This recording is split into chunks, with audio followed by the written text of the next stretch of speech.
Welcome. Thanks for stopping by. I'm Digital Micro. You're on the Digital Micro Trading Journal channel, day trading for an ROI payout. No trade recommendations because it's just my trade journal.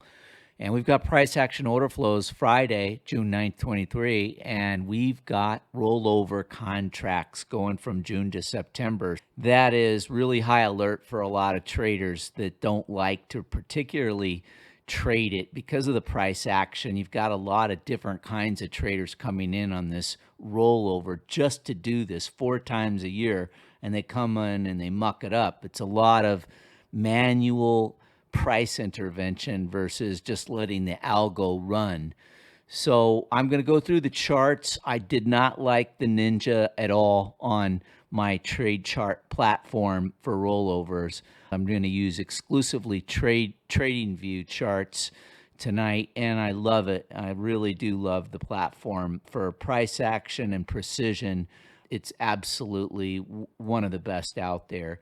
And what I've got right here is a 15-minute chart on the left of the NASDAQ. The middle one's what I trade, which is the S&Ps, and the right is the dollar index. So we really crashed a little bit hard on Thursday, and we look like we're coming up a bit. So we'll see if that can be sustained. Again, I'm not saying to trade off a 15-minute chart. I switch this around to weekly, daily, 4-hour, and hours. So I'm going to do that with the S&Ps tonight, go from higher time frame because I am using September contracts. That's the key here.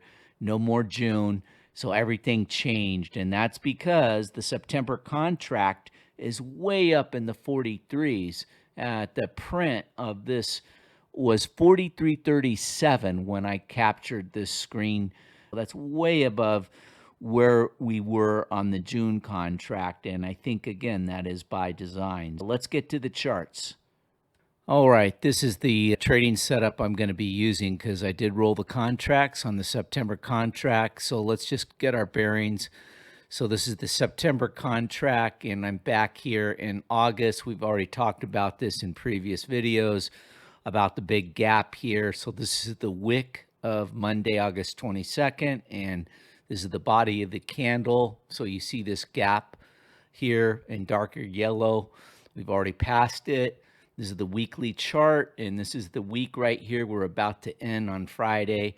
That's just getting our bearings with the weekly. Could we go higher? Sure, but right now the highs are right around here, 43.48. So again, the pricing on the September contract much higher than the June contract. So I think that was totally engineered. But let's go to the daily, check that one out. Daily chart. So last Friday's giant candle here, and then here we are Monday through Friday. This is the Friday Globex so far, and you can see these candle bodies have been expanding, but they're still in a bracket, but they're pretty much staying above for the most part of that last August gap. So that seems like it still wants to be higher on this rollover futures Friday. So where I've got here on this daily is this red rectangle. And so in my mind, relative equal highs, we've had candle wicks hit it Monday, Wednesday, and yesterday, Thursday. And the high is about 43.49. So that's a nice round banker number, 43.50, to break that bracket and go above. Let's go to the next chart. 4-hour chart. So this frames it even a little bit better. So you can see here the body of the 4-hour candles with the wicks. So relative lows down here, 43.12. So 43 is the number. And you see the RTH open of Thursday right here, right around 43.15.25. And on this 4-hour, what I've done is I've marked this green candle here to the top of the wick. 50% equilibrium's coming in right here at 43.29, and we did hit that in the London, but again, we hit it with a wick. We haven't done anything with real damage on a candle body.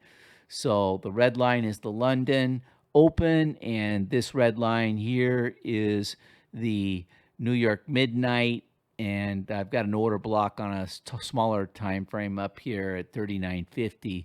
Let's go to the next chart. Okay, 1 hour structure. So you can see lower highs throughout the week, but we still, with the wicks, have been trying to do the damage on this red rectangle. I am totally flat and feeling good about that. And unless we were to really reach up with some size on a key time frame, and what I mean by that is breaking above maybe 43, 42 and doing it at the right time and doing it with some acceleration, I might be looking to fade that, but only in a very specific time frame. So no pushing buttons at this point for me.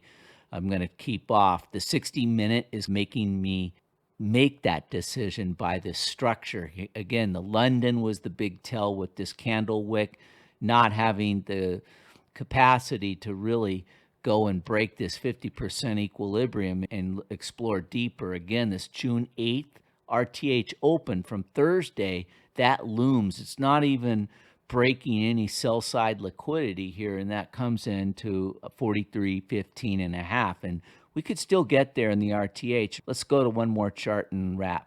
Okay, another reason not to press any buttons right now. Number one, we're not in the time zone. Number two, there is no news that's going to come out at 8:30. So this is just a pure, do we get an RTH AM play? And if we did, it'd have to be within a very specific hour, and I want to fade some kind of zone where we're hitting relative equal highs for the week, and that would be this rectangle or very close to it. So if we're not going to do that, it's hands off, keep the powder dry. It's all about Monday. We've got a heavy news week with CPI reporting next week, and I want to be very clear. This week wasn't the best as far as opportunity, and I decided to trade every day, even just to keep my edge of my sword sharp. And even right now, if I did do anything, it's only with the scout team, very light. So there you have it. Take care. Hope you have a great weekend, and thanks for stopping by and watching. Aloha. Bye.